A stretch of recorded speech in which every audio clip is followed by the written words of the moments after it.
Hello, good evening, अस्सलाम वालेकुम। ये आपको मैं दिखाना चाहता हूँ। ये अभी सूरज गुरूब नहीं हुआ, ये 6:30 बजने वाले हैं। और ये चांद आप देखें इतना क्लियर, और ये नीला आसमान। तो ये जो दुनिया भर में लॉकडाउन्स की वजह से ये जो आलूदगी कम हुई है, तो उसमें देखें उसकी वजह से ये कितना फ़र्क पड़ा है। तो ये अगर कोई यूएन हो, कोई कानून बना दे कि हर साल कोई 1 माह लॉकडाउन हो, तो जितना हम नेचर को नुकसान पहुंचा चुके हैं वो 1 साल में रिपेयर हो सकता है, 1 माह में।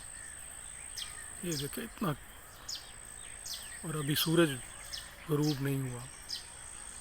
ये मैं अपने गार्डन में खड़ा हूँ, वहाँ का मंजर है। तो ये देखिए,